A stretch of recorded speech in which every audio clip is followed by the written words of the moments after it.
The text blinked on my phone like a warning. "Don't worry, it's just a girls' night." I read it 3 times. The punctuation, the casual tone, the way she didn't even bother with a smiley or an extra word to soften it. It was supposed to reassure me. Instead, it ignited the first spark of suspicion. By the time I reached the hotel, room 331 was already etched into my mind. A random number? A coincidence? Perhaps. Or perhaps a breadcrumb she left behind without knowing I'd notice. I waited in the hallway. Quiet. Patient. My fingers traced the edge of the card key in my pocket. And then I saw her. Laughing. Leaning close to a man whose face I didn't recognize. Her hand brushed his, casual, intimate, and my stomach turned cold. I stepped back. Pretended I didn't see. But I saw everything. I should have felt anger first. Or betrayal. Instead, I felt calculation. The little things made sense in retrospect. The way her phone never left her side. The slight hesitation when she answered calls at odd hours. The way she'd claim a friend needed help, but her route always curved past certain streets. Denial whispered. Not her. Not with someone else. But the proof existed in subtleties, in shadows of gestures, in half-smiles that didn't reach her eyes. The text had been the first crack. Room 331 was the widening fracture. I watched and waited. I began quietly, tracking her steps, observing patterns, cross-checking phone activity, every deleted message, every unfamiliar number. Little anomalies stacked like bricks, forming a wall of inevitability. The hotel had CCTV.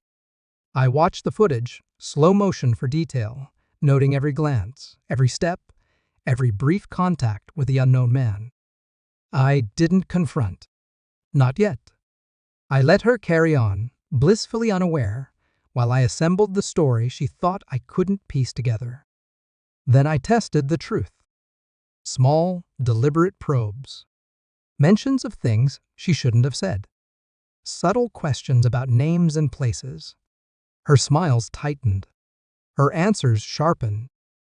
The pattern confirmed itself. Finally, I ordered the ultimate verification.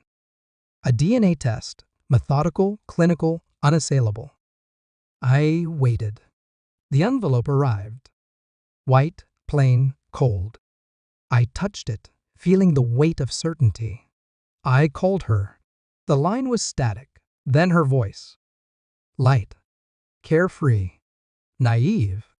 "I have something for you," I said. Calm, even, controlled. "Something?" she asked, a faint unease creeping in. I slid the envelope across the table the moment I saw her. Her fingers froze above it, hesitation betraying panic. I didn't speak. I watched her. Her eyes scanned the results. Mouth parted. She blinked rapidly. The world shifted for her in an instant. You knew?" she whispered. "I did," I said. And I waited. Her shoulders slumped. Her mask shattered. I saw everything crumble, the pride, the lies, the false confidence. I stayed still, calm, unmoved. Then came the moment I had envisioned. I could have yelled. I could have destroyed her with words. But I chose silence. Instead, I removed her access to everything: accounts, locks, connections. I didn't explain. I didn't justify. She realized, with every failed attempt to reclaim control, that I had already won.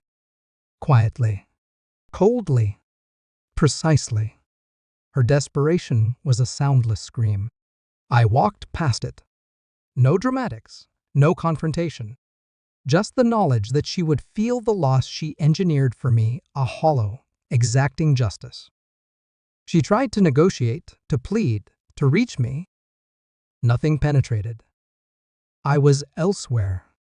beyond her reach, beyond the lies.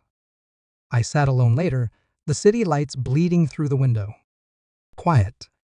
Reflection without emotion. Only clarity. No pity. No tears. No desire to see her break beyond the knowledge she already was. I had done what I needed. Exposed the truth. Reclaimed control. And in that quiet, unspoken victory, I discovered something I hadn't expected. Peace, cold and absolute, born from clarity, not reconciliation. She would recover in her own way. Maybe. But the memory of my silence, my calm, would haunt her far longer than any argument or confrontation ever could. I did not look back. I did not linger. The betrayal was acknowledged. The truth was revealed. The balance restored. And I walked away, unshaken, untouched, finished.